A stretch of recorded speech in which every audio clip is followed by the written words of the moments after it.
Hello, y'all. K-Dub here, and in this episode of Buddhism 200, we're going to talk about LGBTQ plus issues and topics from multiple perspectives, but through a Buddhist sort of lens. So we're going to be talking about one particular lens where it's the gay Buddhist community lens. Then we're going to talk about the human rights Buddhist sort of lens. And that's primarily from the source, not from Buddhism itself necessarily. And then we're going to talk about another viewpoint from a traditional Buddhist country, Thailand, and that sort of interpretation from one particular monk. And so it's not going to be like a universal type thing. There's going to be a little bit of there's going to be a little bit of variation, and I think that's very healthy to contemplate, to synthesize the information, and then come to our viewpoint and be like, okay, what is it that I believe when it comes to this, and how do I apply the Dharma with these sort of topics and situations? And so let's go ahead and first off, the banner is going to go bye-bye so that we can see a little bit more of the presentation. Oop. All right, so a little background. To my knowledge and the knowledge of people that I've picked their brain that have studied Buddhism, especially those from an academic point of view, because they get to see a lot of the different branches of Buddhism, there are no specific doctrinal statements that regard LGBTQ individuals or groups. There's not much there, nothing going on. There are some stances based on interpretation of certain teachings and traditions, but the question is that social? Is it political? Is it cultural? Because once again, we don't have any specific doctrinal statements in the vast Buddhist texts that directly address these LGBTQIA plus sort of individuals and groups. But the most notable ones come from His Holiness the Dalai Lama because he's printed a lot. He gets a lot of coverage in the media, including social media. So that makes perfect sense. So first, we're going to look at it from a lens from the gay Buddhist community, and this comes from Steve Peskind, who wrote an article for Lions Roar magazine, where first there's sort of elation in 1993 when His Holiness the Dalai Lama is interviewed for Out magazine, in which His Holiness the Dalai Lama says, "If someone comes to me and asks whether it's okay or not, I will first ask if you have some religious vows to uphold. Then my next question is, what is your companion's opinion?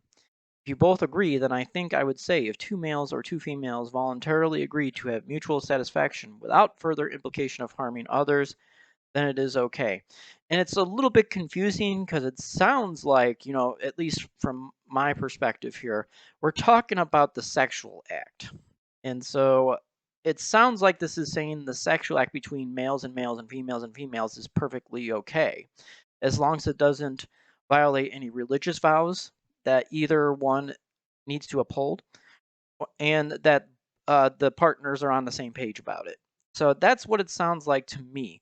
And I think this is how Peskind and the gay Buddhist community were really looking at this, saying that this is actually acceptable. And Peskind has a background in uh, trying to develop sexual acts between male and male where AIDS would not continue to spread like wildfire. So this is where Peskind's sort of coming from, no pun intended.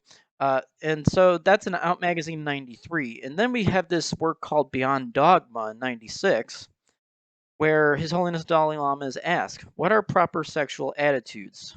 What do you think of homosexuality, for example? Dalai Lama replies, a sexual act is deemed proper when the couples use the organs intended for sexual intercourse and nothing else. Homosexuality, whether it's between men or between women, is not improper in itself. What is improper is the use of organs already defined as inappropriate for sexual contact.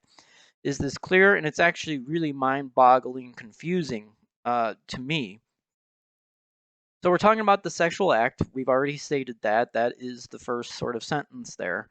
And it's deemed proper when couples use organs intended for sexual intercourse. So my interpretation of that is male-female.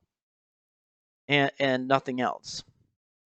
So as a consequence of that statement, the Dalai Lama says that homosexuality between men or women is not improper in itself. So we're talking about the sexual orientation and the relationship is not improper in itself. However, using those sex organs as not defined as male female is what I'm guessing based upon the passage is the inappropriate sexual contact between male male female female when it comes to sexual contact. That's how I'm interpreting this, and I think Peskin is a little bit confused by this because in '93, His Holiness Dalai Lama is saying it's uh, it's something that's okay. Then here he's saying it's improper, and so it's like, so what's changed in 3 years here?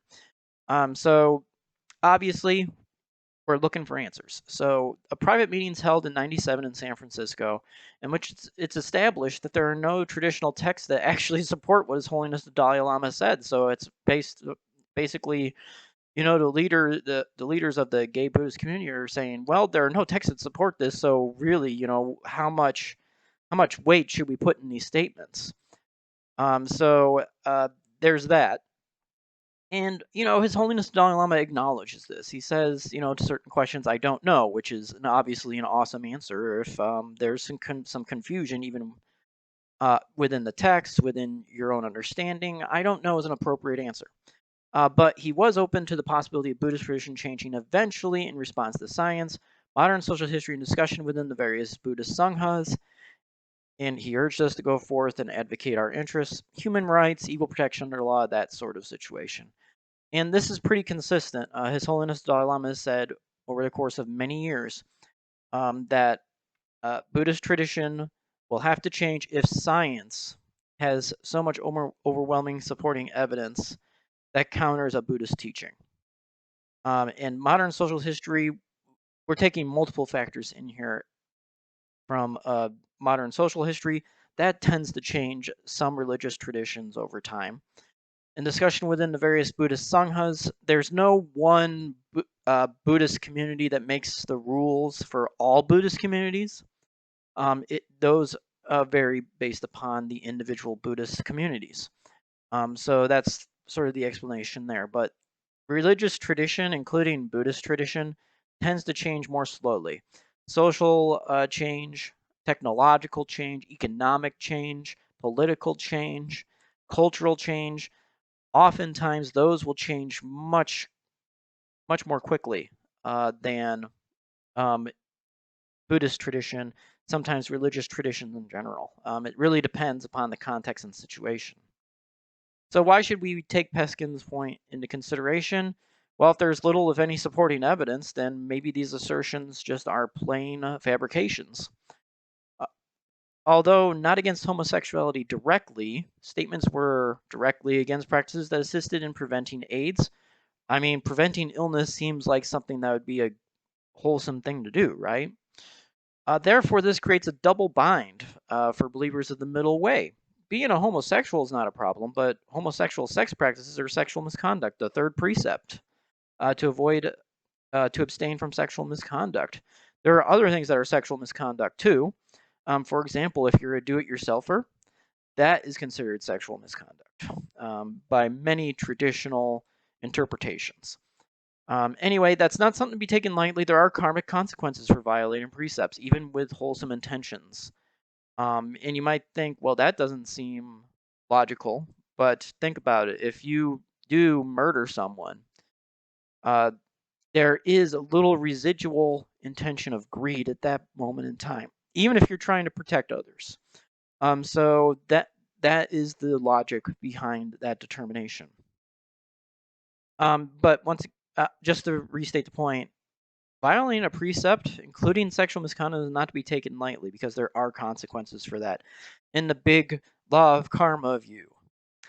As the Dalai Lama stated later that meeting, changing Buddhist traditions will be much harder than advocating for your human rights. I practice the Theravada tradition of Buddhism, and that is slowly moving toward these more progressive interpretations. But since it's more traditional than the other Buddhist traditions, it's going to move a little bit slower because The viewpoint is going to be tradition has worked so well, why should we change it? And so it's going to be moving a little bit slower than maybe other branches of Buddhism, such as Zen or Vajrayana. But once again, ask your local Sangha because they are going to make the rules for that particular community. So ask them what their viewpoint is. So we're also going to look at this from the human rights perspective, so the Human Rights Campaign. So they sort of tried to synthesize a lot of information from Buddhist sources, and their website claims that sexual orientation specifically was not elaborated upon by Siddhartha Gautama, that's the given name of the Buddha when he was born, nor is there any reference or guidance for lay people regarding sexual orientation or same-sex behavior within the Pali Canon. Probably the reason for that is because it wasn't a social, cultural, or political topic of that particular time frame. And also, we're talking about a religion that has its origins in India and then Sri Lanka when Buddhism has to leave India because of threats. So this makes perfect sense to me based upon the historical background I have and uh, what I've been able to synthesize of the teachings so far. The Vinaya, which are the rules of monks and nuns, prohibits any sexual actions, so regardless of how a person identifies, LGBTQIA+, it's not really that applicable because the sexual act's not allowed, and you'll get kicked out of the Sangha if that is a behavior that is taken up. So be very mindful of that if you're thinking about becoming a monk or a nun. But once again, look at the Vinaya and also ask your teacher and local Sangha about that because um, the rules may be similar but slightly different depending on what it is. There's also a mention of intersex individuals in the Vinaya, and so intersex individuals may have both uh, sexual organs being, oh, what's the word for it? Manifested um, for in their body or on their body, and therefore stating one particular sex at birth is not is very difficult. You probably could say that one is one sex or the other, but it's very rare. It doesn't happen a lot, but it's something that should be mentioned. That's what the I stands for in LGBTQIA. Zen Buddhism generally focuses on not harming or exploiting others, with no distinction between same-sex or opposite-sex couples, which is basically what the third precept is about. Um, the multiple definitions of sexual misconduct are meant to avoid harm and exploitation. Hence why the more traditional interpretation is just don't have sex with anyone that's under protection of anyone, because it may harm or be an exploitation. But that sort of falls in line with what the third precept's intention is. At least that's what my interpretation is. So we have another sort of statement from His Holiness the Dalai Lama that the Human Rights Campaign uses. There must be a willingness to consider it a possibility that some of the teachings may be specific to a particular cultural and historic context. That's how we study religions from an academic point of view. We look at those particular forces and we say, so did the religion shape the culture or did the culture shape the religion? Or did it go both directions? How did this particular conflict influence this religion? Was there a reimagination, a reinterpretation of certain teachings because of this event or this time period? And this is geared toward interpreting Buddhist texts, but it can be used to interpret other religious texts as well. Studying religious texts from an academic point of view does take those particular influences into consideration. Most Buddhist literature indicates that opposition to or support for marriage rights for same-sex couples is a personal rather than religious statement, and that's pretty consistent with what I've read. But what I've read is primarily Sri Lankan influenced, so it may be a little bit different in other countries. According to the Public Religion Research Institute, 78% of American Buddhists favor laws that protect LGBT LGBTQ Americans against discrimination in employment, housing, and public accommodations. We're talking about equal protection under the law there. So it seems like there's an overwhelming support for that, according to this one poll, which I would really want to look at how they got the participants for that. LGBTQ issues are not specifically addressed by the Pali Canon. That's something that we've established. Generally, LGBTQ issues are considered more of a social concern than a religious one, although some people may view it religiously, even though there may not be any specific text that directly addresses the issues. Context of traditional sources is important in interpreting meaning, especially when time and place are different than traditional sources' place of origin. How do we apply this text that was written 2,000 years ago in Sri Lanka in 2023 in the United States? Equal rights under the law of LGBTQ individuals and groups has overwhelming support from American Buddhists. 78% is a pretty big chunk of support. And now we talk about Shine Warhodamo's viewpoint. This is a monk in Thailand. So Thailand predominantly is a Buddhist country. Somewhere between 90 to 95% of the population of Thailand identifies as practicing Buddhism. And it's mostly a Theravada country, so more conservative when it comes to interpretations. So this is rare when it comes to what Warhodamo is going to say here. So just some tidbits from this interview. Shine Warhodamo says, treating LGBT people badly goes against the Buddhist teachings. LGBT people are also humans. They are also Buddhists, and as a monk, I support and accept all Buddhist people and aim to reduce their suffering. So I think, from this statement, what Shine Warhodamo is trying to imply is that whether someone identifies as something that's considered dominant, like heterosexual, or whether someone identifies as lesbian, doesn't change the equation very much. It's just how they're identifying. So they're also humans, and many of them in Thailand are also Buddhists, and that's why Shine Warhodamo says this that way. I would apply it more broadly and say that every LGBTQIA plus individual in the world is still also human. And still the aim is to reduce their dukkha, ours as well, our reducing our dukkha and their dukkha, or at least not adding to their dukkha, which is something that His Holiness the Dalai Lama has said in the past over and over again, is, look, if you cannot reduce their dukkha, then at least don't add more to it. Warhodamo continues, the Buddha never said anything against LGBT people, so it is a very wrong interpretation of the scriptures that leads to bias and rejection of LGBT people. Once again, there's nothing that directly addresses the topic, so we have to look at the Dharma and be like, what is the spirit of the Dharma and how do we practice it toward these issues?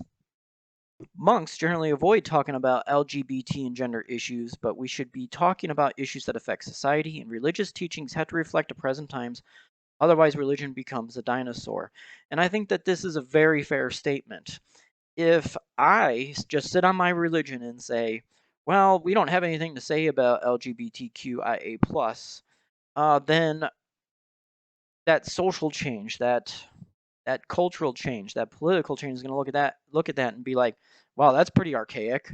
They don't even have anything to say about this.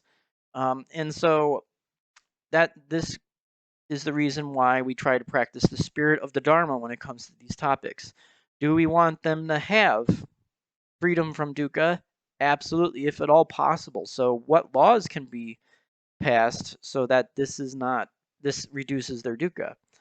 And that's sort of putting our religion into the law, but I would argue that it's very difficult to keep religion out of law, because religion has a very strong ethical foundation. And ethics is one of the main things taken into consideration when someone will propose a law. And so it's going to be very difficult to keep religion 100% out of the law. The separation of church and state is not always going to be a 100% thing. Religion has always influenced society and laws, and it's going to continue that way. You cannot just bar religion You can say keep your religion at the door, but that's very difficult to do.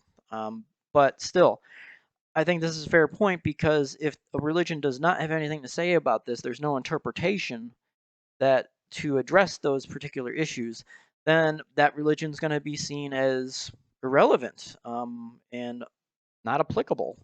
So then it sort of gets put on the back shelf, and then it sort of just rots, and you don't have people coming to the tradition as well, and so that tradition may eventually disappear, and then we have to look at preservation of text and all that.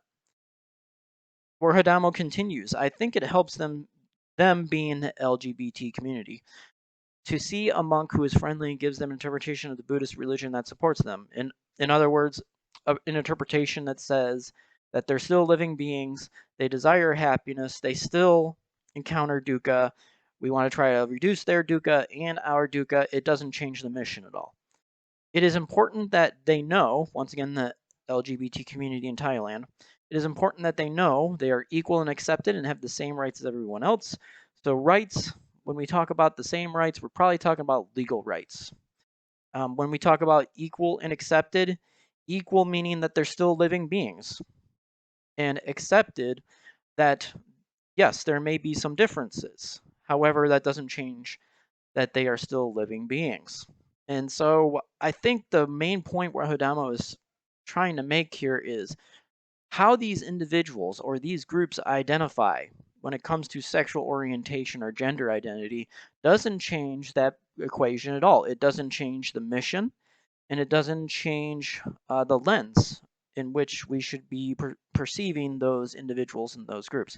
We still want to practice loving kindness toward them, compassion toward them, altruistic joy, equanimity toward them. And part of equanimity is being impartial. And so looking at the situation impartially as much as possible, because being a human, that's very tough to do. So what are some general conclusions we can take? Several Buddhist schools of thought do not condemn LGBTQIA plus individuals or groups, since the topics are viewed more from a social context than a religious one. And even if we did take a religious viewpoint, there is a pretty strong argument that since these beings are still living beings, that we have to take into consideration their dukkha to try and alleviate that dukkha if at all possible. So the practice doesn't really change at all. It's still very similar. It's just that they identify differently.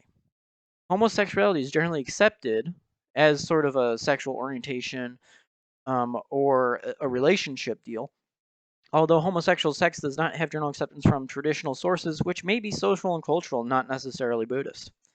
We must be mindful of context related to the text when applying those teachings and texts to the issues of today. Absolutely.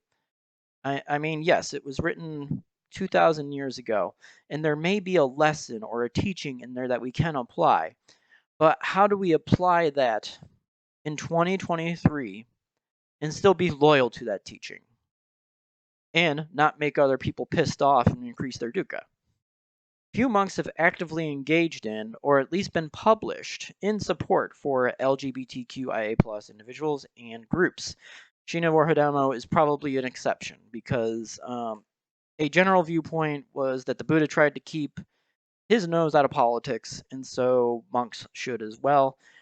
How times have changed, though, because now we have what is called engaged Buddhism, where we actually take an interest in these political and social and economic views, and we use the Dharma as sort of guidance in what we do support and what we are against. So that's it for this presentation. I am aware that this probably doesn't cover everyone's interpretation, whether they're Buddhist or non-Buddhists.